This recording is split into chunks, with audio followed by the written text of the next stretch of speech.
What's up, guys, and welcome back to another episode of the Realistic Rumor. This is episode number 17, and as we take a look at the objectives, the board objectives, we are already at 89 rated. We've signed 2 players, we've sold 2 players. Well, we've done more than that, but the board wants us to sign 2 players, sell 2 players, and we need to have an unspent transfer budget. That's the only goal we have left to tick off that objective for them. A few other admin bits. Konate, our youngster, goes on loan to Besiktas. He was on loan at Paris FC last season. We did have an agreement, loan to buy, if they wanted to sign the young Frenchman, but they obviously weren't impressed with him. He goes on loan to Turkey for the season. Our newly signed winger, Sayankov, converts to left mid. Thank you, by the way, for those that commented last episode on how to pronounce his name. I think I've got it right now, Sayankov. The Ukrainian converts to a left mid, as Brennan Johnson will hold right mid. Youth Academy player Aidan Smith is promoted to the senior squad and put out on the loan list. He can play either fullback position, so he looks like a real baller. Papa, the 17-year-old Greek forward, is also promoted and put on the loan list. Belgium offer us their international job, and we say no. We reject offers from Strasbourg for Nico Williams. We develop youngster Aidan Smith into a CDM because I think he could fill that role in nicely. And I think even though Freuler and Mangala hold those positions well so far, I think those positions could be up for grabs in a season or so. We accept an offer from Basaksehir for Hennessy. Obviously, in the last year of his contract, I was happy to get any sort of money for him, and now we've brought Butland in as our backup goalie. Hennessy will not be playing again. We also accept an offer from New York FC for Tyrese Forner, another player who just won't get game time for us. And Jonathan Panzo is loaned out to Bologna for 2 years. We reject an offer from Valencia for Nico Williams. Teams are very much hot on the fact that we've brought in Matty Cash and now Nico Williams won't be first pick right back. So clubs are trying to snatch him, but we want to keep him here. We want to keep him at the City ground, even though he might not be starting. He needs to earn that position now with Cash in. Hennessy transfer to Basaksehir gets confirmed. Williams wants to know what the situation is, as we just said. Cash is in and other clubs sensing there may be unrest, hence the offers. As we go into the first game of the episode, oof, what a game to start the season, you know. Leicester at home, it's the derby. Could this be any tastier? Oh my God, what a way to start off the season. I'm very, very excited for this. We are trying out our new formation, 4-2-3-1. The first time we've rocked this formation in the save. We drew at home last season to Leicester and we lost away. 4 debutants in the squad. Henderson making his second debut, now he's a permanent signing. Perot at left back, Cash at right back, and Sayankov at left mid. Maguire captains the side. He will be the club captain for the season. There wasn't much action early doors. 25 minutes in, Sayankov would cross the ball into Brennan Johnson, but the winger's left-footed half volley goes just over. Nice build-up play again down the left between the 2 debutants, Perot and Sayankov. Leads to a good chance for Lingard, but the keeper saves well, putting the effort onto the bar before the visitors would take a 1-0 lead. Cunha, the former Wolves and Atletico Madrid player, picks up the ball and puts it into the top corner from the edge of the box. To be fair, there was no stopping that. There was an absolute worldie of a goal from Cunha.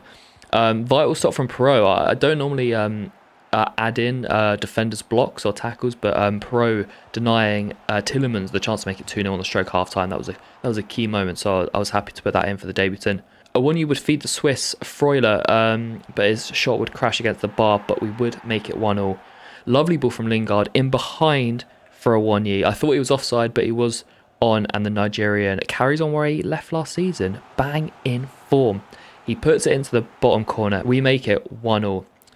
Brereton Diaz would come on for his debut, and then, as you would see, well, oh God, the game's taken a bad turn. Maguire, Captain Maguire, I've given him the armband this season. We made a mistake already. He sees a straight red.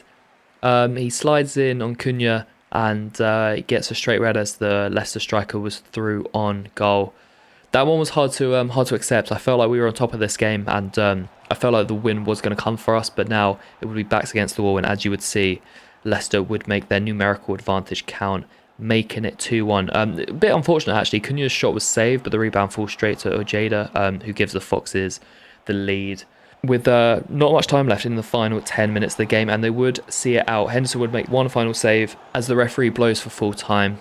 Defeat on opening day at home to a local rival. Not a great start. The red card really threw me. I felt like we were playing quite well. I wasn't seeing too much of Johnson down the right, But the left side of Pro and Sankov were just linking up brilliantly, and I thought the win was going to be there for us. We've got a couple of tough fixtures next, so I was banking on us getting that victory. It didn't come, and we would have to move on. And so I felt like the team needed a bit of boostering, and we've dipped our toes into the free agent market a couple times this season already, and we would do it again. Bringing in Belgian midfielder Stef Peters. He can play anywhere in midfield, central, attacking or defensive. He comes to the City ground. He spent his career bouncing around Belgium, France and the Netherlands, but the 31-year-old will be coming to England to help give us some depth in midfield. We were talking about it earlier. Aidan Smith potentially filling in there in a couple of years' time. And then this one, I was quite happy with this one. Reiss Nelson. It's crazy to me that this guy is only, 24? 23. It's crazy that he's 23. I feel like he's been around forever. He's been out on loan a lot of times for Arsenal, been inconsistent. Obviously, a couple of weeks ago, helped the Gunners to a massive victory on the road to potentially their first title in a quite a long time, assisting the leveller and then scoring the winner as they came from 2-0 down to beat Bournemouth at home 3-2. That winner came in the 97th minute, by the way. Crazy. But yeah, happy to bring in Reiss Nelson again. Good depth for the club. We reject an offer from Ajax for youngster Ben Farmer. And then I love this move. Steve Cook returning to Bournemouth to end his career, it looks like. The club we signed him from a few years ago. He's back. He'll be back in the Championship now. Good game time, and it'll be good experience for the Cherries as they look to bounce back. Was happy to see Cook go to the Vitality Stadium. We reject an offer from Getafe for a 1 year. Not a big enough club to negotiate. Obviously, in an earlier episode, we're chatting to Diego Simeone about letting him go to Atletico Madrid, but we couldn't come to the right bid. We do accept an offer for American goalie Ethan Horvath, and centre-back Mbiso wants some game time. We might give it to him in the upcoming Carabao Cup game. But heading into the second game of the episode, it's Chelsea at home. It's another home game, back-to-back home games, which is quite rare to start off the season. And this would be a tough one. 4-2-3-1, once again, one change. Lascelles in for the suspended Maguire. And it would be a dream start as our Ukrainian forward. I think this guy is going to be good for us. Sankov gives us a 1-0 lead. Freuler with a beautiful backheel assist. And the new boy gets his first goal 11 minutes in. The lead wouldn't last too long though. 4 minutes later, Patrick Schick, honestly, I think this guy scored against us home and away last season.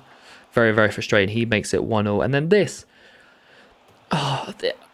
This was frustrating. Schick, again, the Czech Republic striker, shoots from about 25-26 yards out with no one in front of him, and Henderson makes no attempt to save it. He just falls down to his left and it goes in, and Chelsea have a 2-1 lead. Very frustrating, that one. But anyway, we move on into the second half. We would make it 2-2. Sankov played in down the left. He bursts into the box and squares it to a 1-2, who has 2 and 2 to start the season and brings the game 2-2. My word, a lot of twos there. Goal and assist for the Ukrainian now. Great start to his Forest career. Once again, the lead wouldn't last long though. Graham Potter's Blues, very deadly. Conor Gallagher finding himself in so much space, and he puts the ball in the back of the net. The England international absolutely making us pay there for giving him way too much space. And it would end like that, 3-2. Back-to-back defeats to start the season. Not a great start to our league campaign. I was hoping that we would beat Leicester because I saw that we had Chelsea at home and then Arsenal away to start the season. They would be very tough games. Not that Leicester isn't, but I felt like that was a game that we should have won to ease the pressure, and it's now 2 defeats in 2. Not a great game against Chelsea. We led, we levelled, but ultimately we lost. 2 losses to start the season, 2 losses at home, 5 goals conceded. Oh God, it's just like last season all over again. Williams comes to me and he's like, look, boss, what's going on? Matty Cash is in now. Am I going to be your starting right back or not? What is going on? We've given him an important role in the club, but now are we going to have to look at selling him? Maybe not. Let me know what you think I should do with Williams in the comments. But that'll be it for today's episode. A rough start to our second season in the top flight with Nottingham Forest, but hopefully we can improve as we take on the Gunners as well as a cup game next episode. But until then, I'll catch you later. Peace.